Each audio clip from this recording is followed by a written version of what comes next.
Hello Kitchen Science. I hope all of you are doing well. Today we are going to go ahead and make some smoked beef chuck and beef brisket burgers. Stay tuned. All right, so today in our kitchen, this is what we're going to be working with. I have some leftover brisket scrap that I've saved from some of the brisket cooks I've done. I know I haven't uploaded those yet, but I'm going to soon. I didn't like the video of the last one that I did. And actually, to be even extra honest with you, I didn't get a chance to record the cut open and the breakdown of it because we had people over and that would have been kind of awkward. But on my next brisket cook, I will go ahead and walk you guys through all the fun stuff to do that. But for now, we have some trim left over. We also have a fun little beef chuck. And this guy's still kind of frozen. I pulled him out of my freezer last night, let him sit in the fridge all night. And he's probably at a good freeze point to go ahead and chop up and run through a grinder. But what we're going to do, just to be extra safe, we're going to chop this up. We're going to go ahead and chop this up. We're going to put it on a sheet pan, and we're going to pop that sucker in our freezer for like an hour or so to get it nice and frosty. And then we're going to run it through a grinder, and I'll explain to you how the grinder works. But for now, let's go ahead and let's chop this up. So we have our chuck. You can hear it's still pretty frozen. So what I want to do is I want to try to cut these into sort of 1-inch chunks. And the reason that I'm doing 1-inch chunks is because the opening for my grinder is about 1 inch. Maybe it's a little bit more than that. I'll walk you guys through what it actually looks like here in a moment. But for right now, I just kind of want you to see that. So you can see the beautiful marbling that we've got in there. Look at all that beautiful marbling that we've got in there. So when you make burgers, there's all different types of fat levels that you can have. I like my burgers to be sitting around 80-20. These, because of all that additional intramuscular fat in there and a couple of the fat veins that we have running through there, they might be a little higher. They might be closer to 70. Look at that. That looks fantastic. Now, I'm not too worried about a little bit of extra fat. It just means that as we're cooking them, we're going to lose a little bit extra fat, and they're going to be a little more smoky, a little bit more delicious. But I'm completely and totally fine with that. Now, you could stop here, and you could use just the beef chuck to build this. It doesn't have to be anything super fancy at all. But what I want to go ahead and do is I love the flavor of ground brisket. I think it's fantastic. I think it's underutilized when it comes to burgers. Excuse me. A lot of people go for the sirloin cap and they go for the beef chuck, which is great. But I think that a chunk of this stuff right here, this is where you want to be. Now, I'm not going to add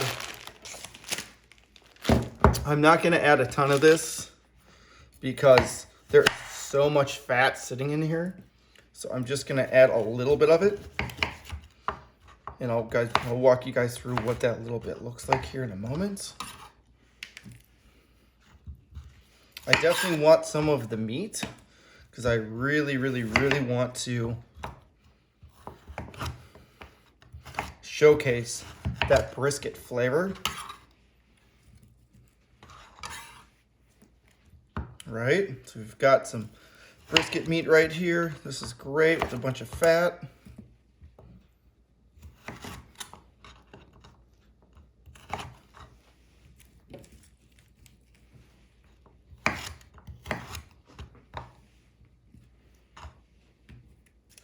Okay, so here's our mix. So we're probably looking 75% of that beef chuck, and then I added another 25% of that brisket. Now this brisket is frozen scrap pieces, so it's going to be pieces off the point. It's going to be pieces off the flat. There's going to be a little bit of harder fat in here. Some of that stuff I actually saved and I rendered down and I turned it into a tallow so that I could use for making those briskets. But for this step, I didn't really need to do that. So I'm going to take this product, I'm going to pop it in my freezer for about an hour, and then we will walk through the grinding process and how to set all of that up. All right, everyone, so it's been about an hour. Our meat is nice and hard and ready to go. So I'm going to walk you through my setup that I have here. So I am using a KitchenAid Professional 6. It's a 6-quart. Plenty enough to go ahead and use. And then attached to that, I have our grinder assembly. Now, I got this guy in line. I'll put the brand down below in the Amazon link, but I believe it's called the Hightower. And what I did was I assembled it, and then I put it in the freezer, and you let it get nice and cold. That way, when you are grinding all of your meat, your fat doesn't melt, because you don't want any of your fat to melt. To that item, so before I get into that, I picked the smallest die that it had. So I'll show you a breakdown of what one of these things looks like when we're done. But basically, we have the die. Behind the die, there's a blade. Behind the blade, there's an auger. And the auger is what runs all the way through here and connects into this. So this is our little tamper. So you'll notice, you can see the auger blade in there. So we'll fill this chute up. We'll push the meat down. The meat will go ahead and come out here, and it'll fall down into this bowl. Now, you'll also notice that I put what looks like a piece of saran wrap, and I tied it with a string. And I did that because these things are known to spit, and the velocity of the items coming out of here can projectile out a few feet. I don't want it to do that, so I tied this around so that if it does do that, it'll hit it, and then it'll drop right into the bowl. So I'm gonna set this up so that you can see in slow-mo initially how this works, and then I'm gonna speed it up so that you can see how fast it actually goes. All right, so let's go ahead and start. You wanna start off on medium, and then go all the way up.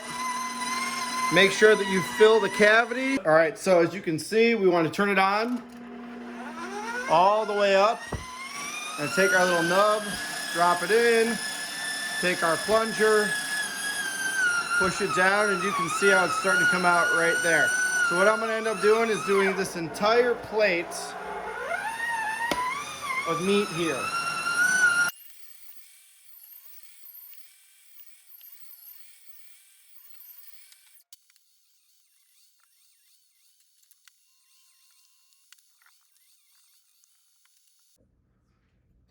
All right, so as you can see, we're done. We got everything through. The big problem that we have is that there is still meat in here. So I have a trick. Now this is a very careful trick. So what you do is you take a little bit of saran wrap, and it forces the little bit out, but you need to stop it from coming out before you actually hit plastic. So it'll sort of like get caught up on just behind the die where the blade is, but it should not shoot through. So I'm gonna show you how I do that right now. So we just take it,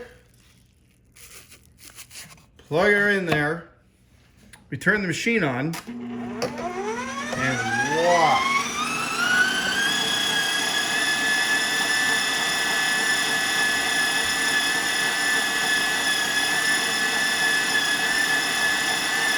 Okay. Essentially, once it stops, we know that the plastic has basically gotten there, and when I take this apart and I show it to you in a little bit, you'll actually see all of it. But right now, we need to finish preparing this. All right, so this is the last little bit we have to do. So we're gonna utilize the mixer to put this together. Now you'll notice it's got these little individual pieces here, and that's not gonna work very well for a burger. So right now what I have is I have some fat strands and meat strands that are kind of together like this, and I have others that are sitting like this. So what I wanna do is I wanna add about 10 to 15 seconds worth of mixing in my KitchenAid with a flat paddle so that I can go ahead and I can get them to start to come together just a little bit, just like this. So what we're trying to build is an emulsion, and I realize that that's a scary word, but essentially we want to emulsify the proteins and the fat together so that they can hold on to one another for when we start shaping our burgers. If we don't do that and they're sitting like this, they'll just continue to separate, then the burger will fall apart on the grill, and we don't want that to happen. So this is really all it looks like.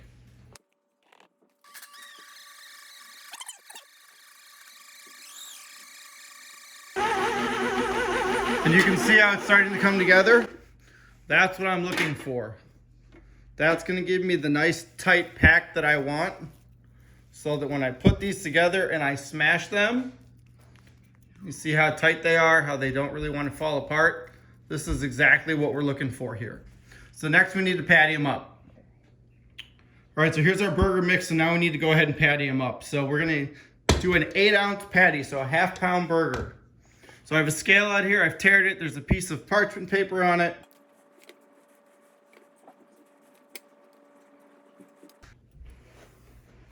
All right, I then have this really cool shaper that I got from Weber. So it has a 1/4 pound side and it has a 1/2 pound side.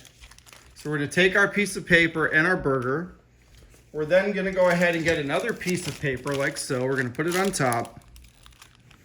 We're gonna take the lid and we're gonna push it down until it looks just like that.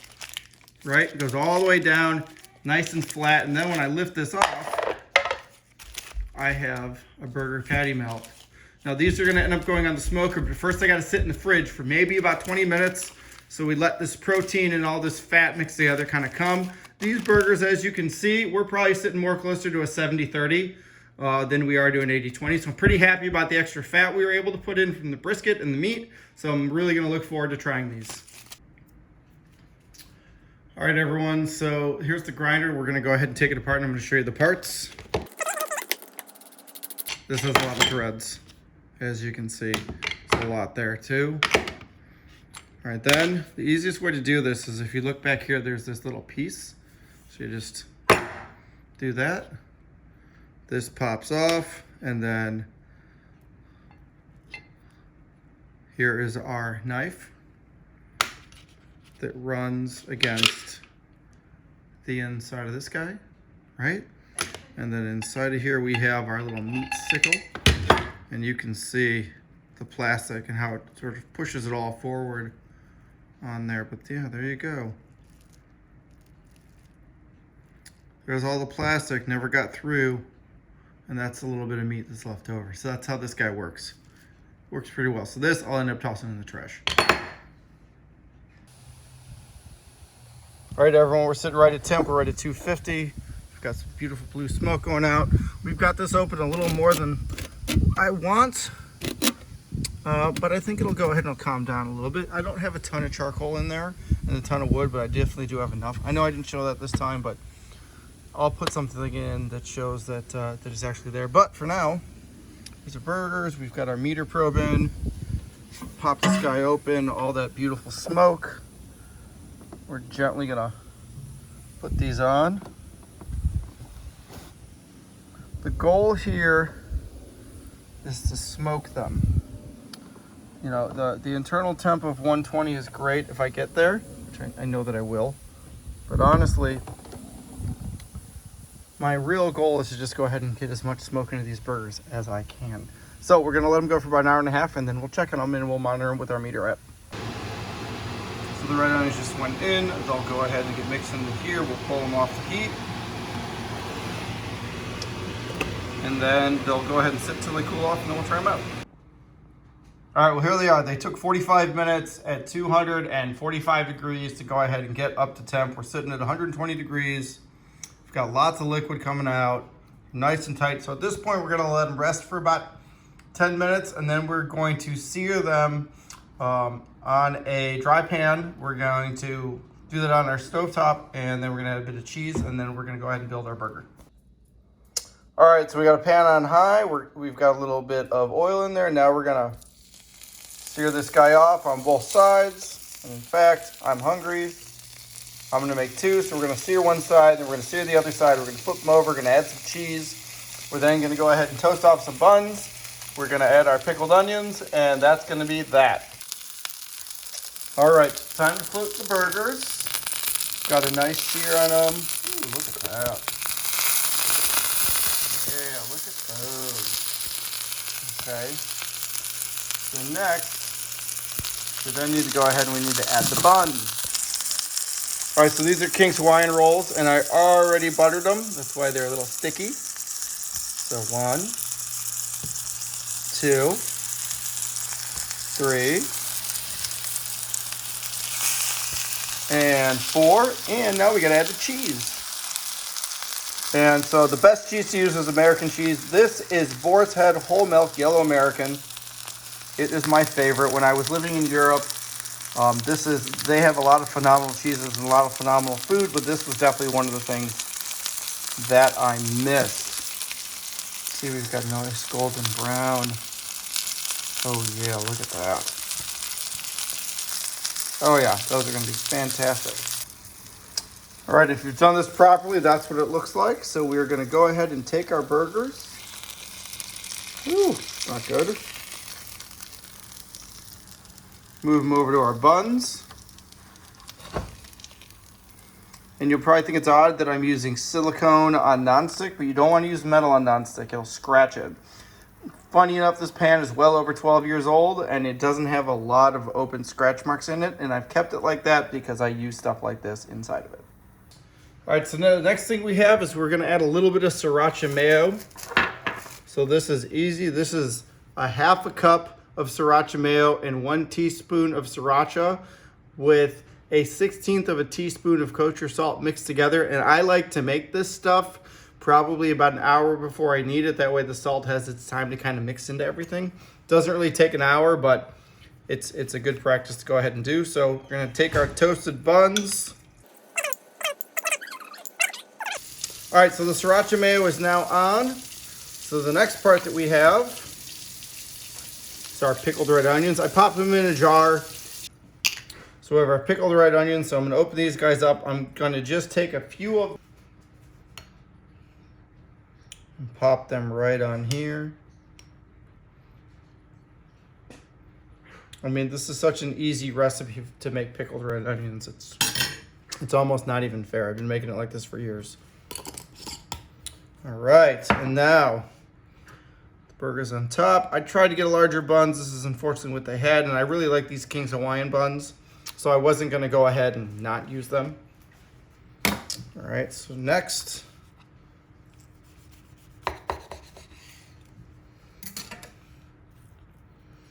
and there we go. That's our burger. Ooh, no wonder that's warm. Let's go ahead and give it a try, shall we?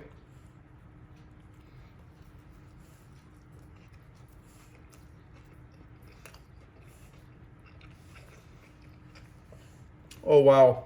That's really good. The meat is so soft and juicy.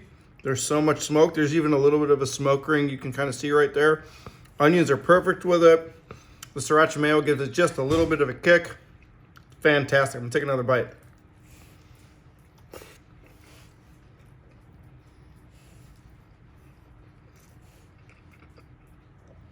Oh my God, that's so good. I would definitely recommend making these.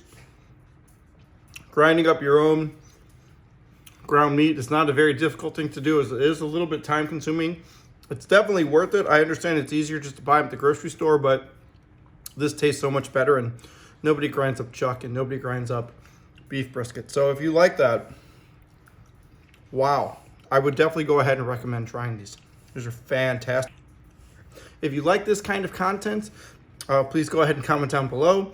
If you feel the need to, please go ahead and hit that subscribe button. And if you have any questions you want to go ahead and ask, please go ahead and write it down below in the comments, and I'll get back to you.